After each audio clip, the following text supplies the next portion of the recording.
دیکھیں لوگوں کے بچے جو ہیں وہ اسکول جاتے ہیں، بچیاں کالج جاتی ہیں، مائیں سبزی لینے جاتی ہیں، تو کچھ انسان نما جو ہے وہ بھیڑیے جن کی سوسائٹی میں شاید اس طرح گنجائش نہیں ہوتی، وہ بھی اسی سوسائٹی کا حصہ بن کے اس کا بحروب دھار کے جو ہے وہ ایسی ایسی حرکتیں کرتے ہیں جو نہ صرف ایک اسلامی معاشرے میں بلکہ کسی بھی مہذب معاشرے میں اس کی گنجائش نہیں ہے۔ اس نے کہا when she said no it means no، تو وہ کوئی بھی ہو۔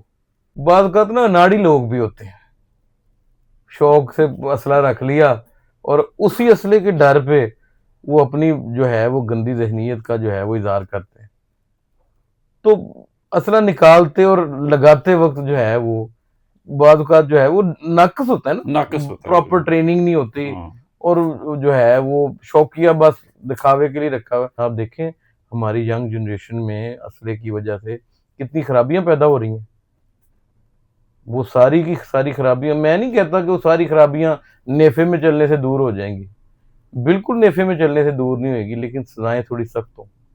میں آپ کو بتاتا ہوں کہ یہ سزائیں سخت ہوں، جی فوری ہوں، اس کا نفع کے ساتھ کیا تعلق ہے؟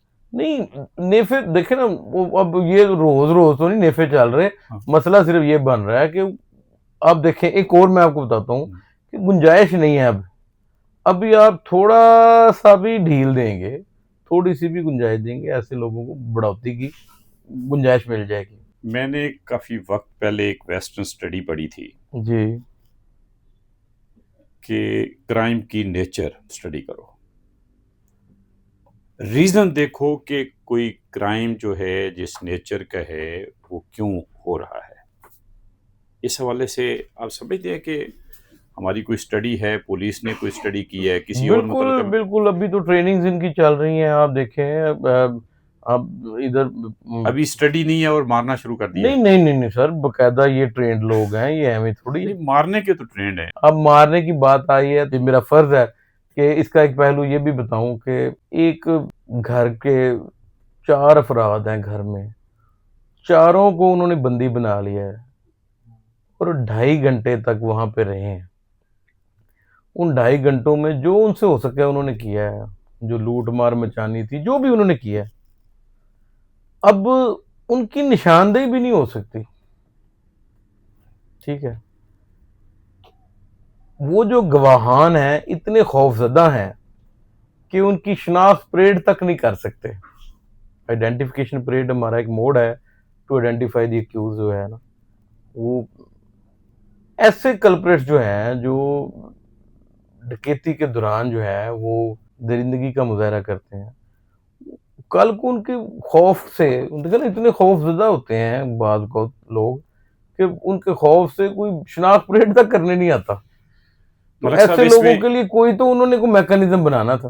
اس میں تو کوئی شبہ نہیں کہ اس طرح کے جو کلپریٹ ہیں، جو مجرم ہیں، عادی مجرم ہیں، ان کے لیے قطعاً کوئی گنجائش نہیں ہونی چاہیے، جی ان کو سزا ملنی چاہیے، بالکل سزا ملنی چاہیے، لیکن سزا سسٹم کے اندر، سسٹم کے تحت ملنی چاہیے۔ بالکل میں ایسے ہی۔ عدالتی سسٹم کو سپیڈی بنایا جائے، وہ عدالتی سسٹم کے اندر ہو، یہ کسی بھی طرح سے انسانی سسٹم کے اندر اس دور میں قابل قبول نہیں ہے کہ پولیس عدالتی اختیارات اپنے ہاتھ میں لے لے، تفتیشی عدالتی اختیارات لے لے، خود ہی سزائیں دینا شروع کر دے۔ آپ نہیں سمجھتے کہ ہم دور قدیم جس کو ڈارک ایج کہتے ہیں اس میں چلے جا رہے ہیں ذہنی اور نفسیاتی طور پہ؟ نہیں سر، ابھی انشاءاللہ آپ دیکھیے گا، میں نے گزارش کی نا کہ اسٹریٹ کرائم میں کمی آ گئی ہے، یہ دیگر جو معاملات ہیں ان میں بھی انشاءاللہ کمی آئے گی۔ اس کی صرف وجہ یہ ہے کہ ہم نے تھوڑا سا با اختیار کرنا ہے چیزوں کو۔ جو انویسٹیگیٹنگ آفیسر ہے نا جی، اس کو بہت زیادہ جو ہے وہ فیسیلیٹیٹ کرنا چاہیے۔ اس کو دیکھیں نا، اب ایک بندے نے ریڈ کرنے جانا ہے پاک پتن لاہور سے، اس نے مدعی سے کہنا ہے یار گڈی کا بندوبست کر، اس نے راستے میں کچھ کھانا پینا ہے، اس کے لیے بھی مدعی کے ہی اس کا خون چوڑا جا رہا ہے، اس کو فیسیلیٹیٹ کریں، اس کے اوپر جو ہے وہ انویسٹمنٹ کریں، اس کو ایمانداری کی طرف لائیں، ملک صاحب کرائم اس کو لوگ کہیں. بھوک کی وجہ سے کرتے ہیں. کوئی ڈاکو ڈکیتی کرتا ہے اور ڈکیتی کے دوران زنا کرتا ہے، یہ بھوک کی وجہ سے کرتا ہے. میں یہ سمجھتا ہوں کہ کرائم کی بہت ساری وجوہات میں سے ایک بہت بڑی وجہ بھوک ہے. اور یہ بھوک کیوں ہے؟ اس کا ایک سبب یہ ہے کہ ہماری جو حکومتیں ہیں، ہماری جو ترجیحات ہیں ہماری حکومتوں کی، وہ پرو پبلک نہیں ہیں. وہ جو ڈپرائیوڈ لوگ ہیں ان کے کوئی رائٹس نہیں ہیں. آپ سرکاری سطح تھانوں کی بلڈنگز دیکھیں، آفیسرز جہاں پہ بیٹھتے ہیں، آفیسرز ہیں، لش پش کو دیکھیں. سرکاری بلڈنگز بہت ویل اکوپڈ ہیں، ویل فرنشڈ ہیں، ان کو گرا کے پھر نئے سرے سے بنا دیا جاتا ہے. میں تھوڑے ہی دن پہلے ایڈوکیٹ جنرل آفس پنجاب گیا ہوں. اس سے کچھ دن پہلے بھی میں گیا تھا. لش پش بلڈنگ تھی، پتھر لگا ہوا تھا. ابھی میں چند دن پہلے گیا ہوں تو وہ پہلے والا پتھر اتار کے اکھاڑ کے مہنگا ترین پتھر میں جو کہہ سکتا ہوں وہ وہاں پہ لگا. میں نے ایک ایڈیشنل ایڈوکیٹ جنرل تھے، ان سے پوچھا بہترین بلڈنگ تھی، یہ کیا آپ نئے سرے سے پتھر؟ تو انہوں نے بتایا بجٹ آیا تھا.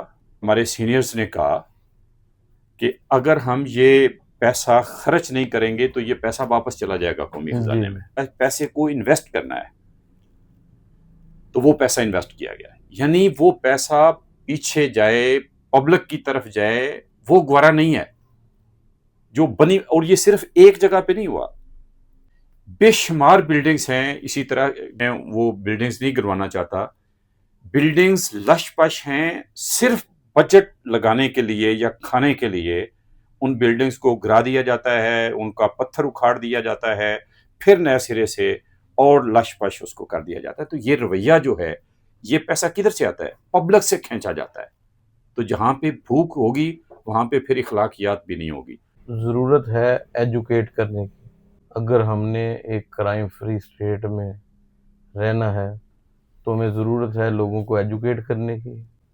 اگر ہم نے اس طرح کے رویہ کو کرب کرنا ہے کہ ایک بنی بنائی بلڈنگ کو گرا کے دوبارہ بنانے سے باز آنا ہے اور صرف اس غرض سے پیسوں کو جو ہے وہ ضیاع کرنا ہے کہ جی کہیں بجٹ واپس نہ چلا جائے.